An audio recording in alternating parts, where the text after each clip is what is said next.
राधे कृष्ण आप सभी को। रमा एकादशी व्रत कथा।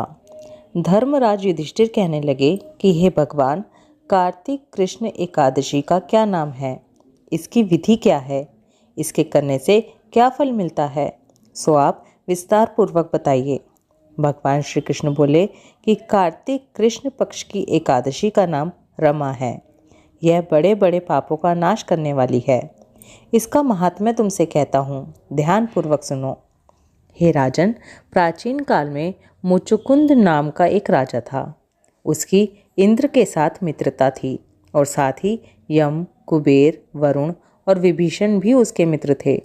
यह राजा बड़ा धर्मात्मा, विष्णु भक्त और न्याय के साथ राज करता था। उस राजा की एक कन्या थी जिसका नाम चंद्रभागा था। उस कन्या का विवाह चंद्रसेन के पुत्र शोभन के साथ हुआ था। एक समय वह शोभन ससुराल आया। उन्हीं दिनों जल्दी ही पुण्यदायिनी एकादशी रमा एकादशी भी आने वाली थी।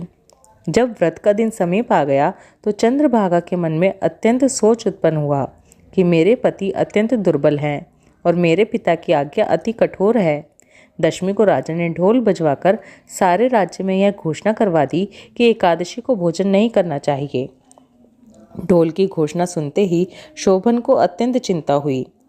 अपनी पत्नी से कहने लगा कि हे प्रिय, अब क्या करना चाहिए?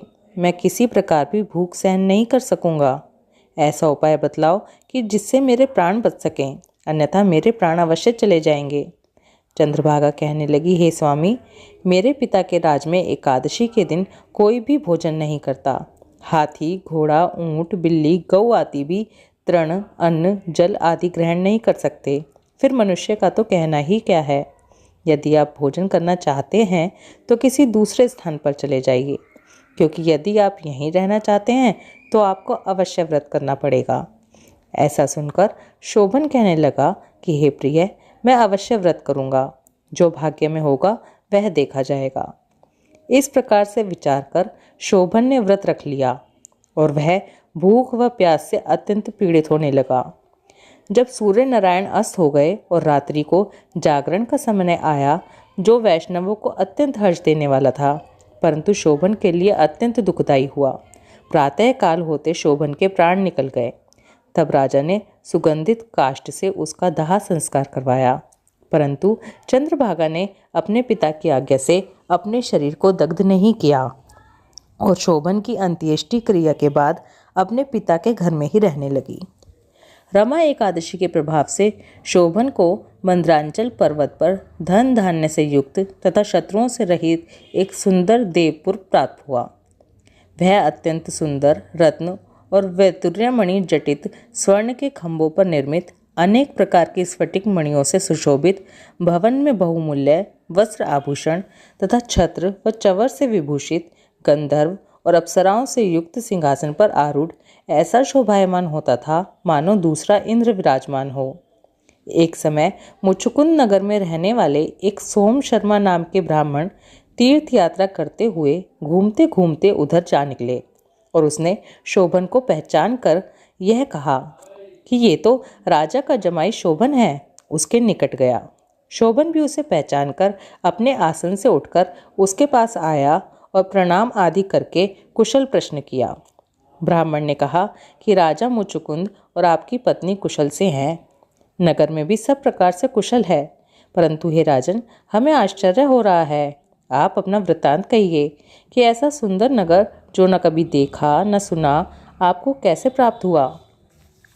तब शोभन बोला कि कार्तिक कृष्ण की रमा एकादशी का व्रत करने से मुझे यह नगर प्राप्त हुआ है, परंतु यह अस्थिर है। यह स्थिर हो जाए ऐसा उपाय कीजिए। ब्राह्मण कहने लगा कि हे राजन, यह स्थिर क्यों नहीं है और कैसे स्थिर हो सकता है?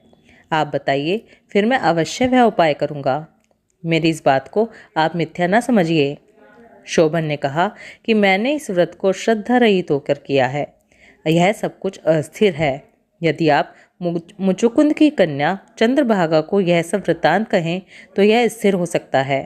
ऐसा सुनकर उस श्रेष्ठ ब्राह्मण ने अपने नगर लौटकर चंद्रभागा से सब वृत्तांत कह सुनाया।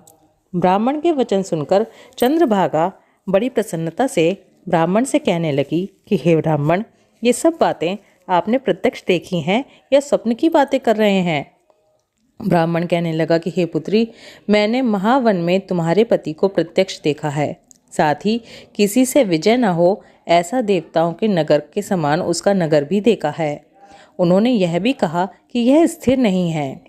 जिस प्रकार यह स्थिर रह सके सो उपाय करना चाहिए।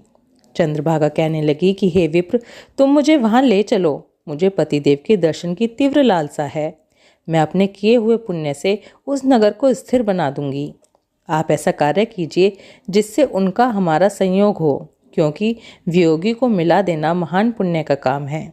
सोम शर्मा यह बात सुनकर चंद्रभागा को लेकर मंदरांचल पर्वत के समीप वामदेव ऋषि के आश्रम पर आया। वामदेव जी ने सारी बात सुनकर वेद मंत्रों के उच्चारण से चंद्रभागा का अभिषेक कर दिया। तब ऋषि के मंत्र के प्रभाव और एकादशी के व्रत से चंद्रभागा का शरीर दिव्य हो गया और वह दिव्य गति को प्राप्त हुई।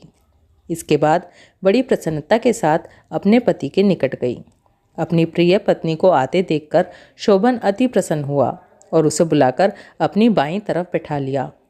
चंद्रभागा कहने लगी कि हे प्राणनाथ, आप मेरे पुण्य को ग्रहण कीजिए। अपने पिता के घर जब मैं 8 वर्ष की थी तब से विधि पूर्वक एकादशी के व्रत को श्रद्धा पूर्वक करती आ रही हूँ। इस पुण्य के प्रताप से आपका यह नगर स्थिर हो जाएगा तथा समस्त कर्मों से युक्त होकर प्रलय के अंत तक रहेगा। इस प्रकार चंद्रभागा ने दिव्य आभूषणों और वस्त्रों से सुसज्जित होकर अपने पति के साथ आनंद पूर्वक निवास किया। हे राजन, यह मैंने रमा एकादशी का महात्म्य कहा है। जो मनुष्य इस व्रत को करते हैं उनके भ्रम इत्यादि समस्त पाप नष्ट हो जाते हैं। कृष्ण पक्ष और शुक्ल पक्ष दोनों ही एकादशियां समान हैं। इनमें कोई भेदभाव नहीं है। दोनों समान फल देती हैं। जो मनुष्य इस महात्म्य को पढ़ते या सुनते हैं वे समस्त पापों से छूटकर विष्णु लोक को प्राप्त होते हैं।